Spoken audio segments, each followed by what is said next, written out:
Hey guys, welcome back to another video. First thing, I just completely forgot to do Philosophy Friday for the last 2 weeks. I've been working night shifts and the days are just blurring together. I usually don't even know what day it is.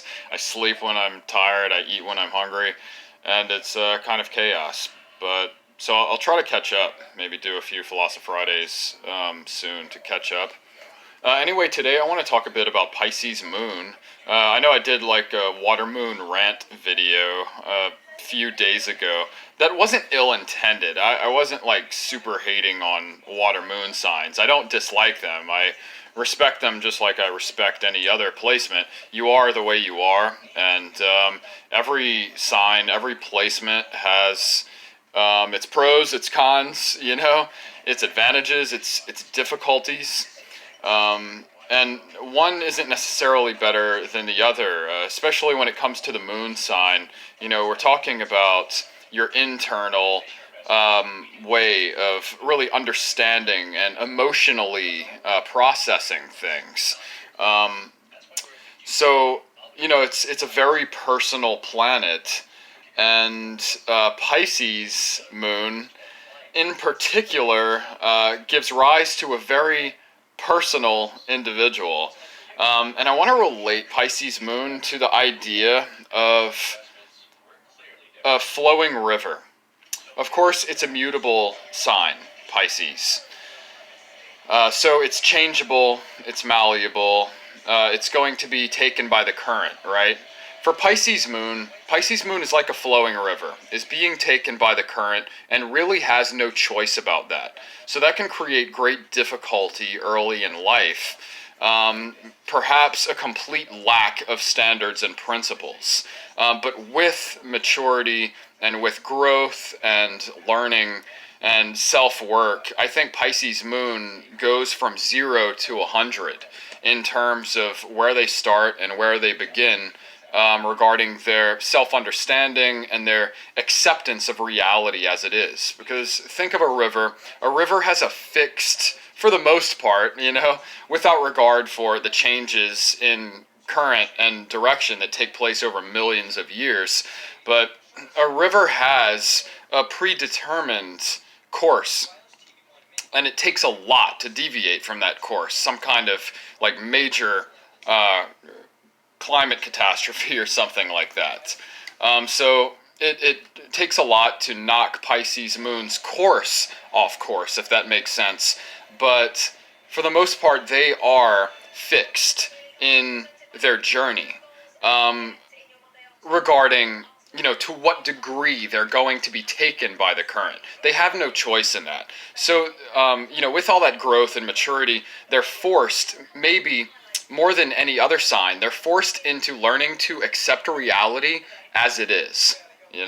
So I'm a Capricorn moon. I in some ways couldn't be more different than a Pisces moon. I mean, I've always been highly logical, highly principled, deeply principled when it comes to making congruent my thoughts and words and actions.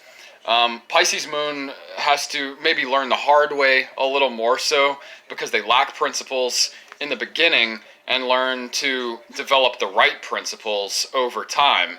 It's like the right principles or no principles for them, whereas my Capricorn moon maybe had stricter principles earlier in life, especially because it's conjuncted with my Saturn, also in Capricorn.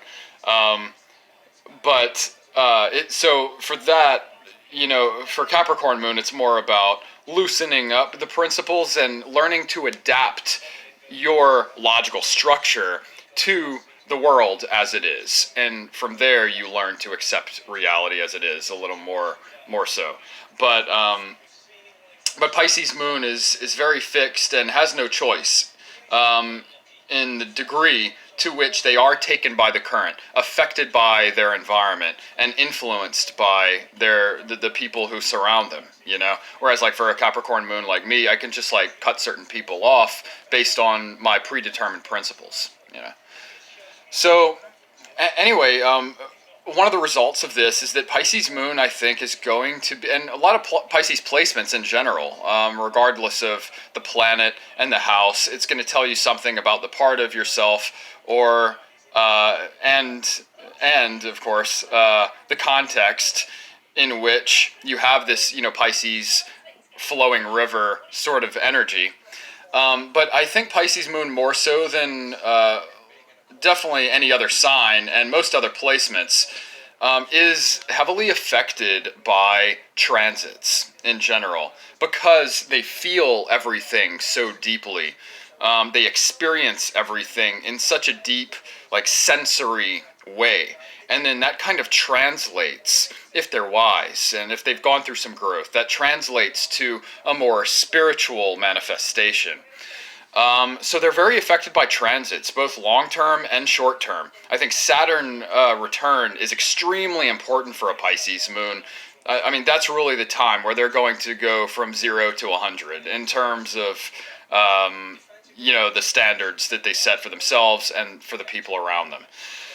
So, yeah, that's really it. Pisces Moon is sort of a flowing river, fixed in its path, but doesn't realize that path and doesn't accept reality as it is until they're sort of forced into it, until that path forces them into it. And once they do so, I think they maybe achieve a certain understanding of what is true, generally, and for them personally. Because, Capricorn moon, like mine, it's definitely an old soul type energy, but it's more of like a daddy energy, Whereas like Aquarius, maybe like sort of old soul, but more, maybe a little more mommy energy. And then Pisces is like a gender fluid old soul, is just taken by reality as it is. And then, integrating the ego so that they can take control over what they can have control over time. That's really, I think, the general aim of their growth. So anyway, just a little video on Pisces Moon as a flowing river. Hope you enjoyed the analogy and the description. Peace.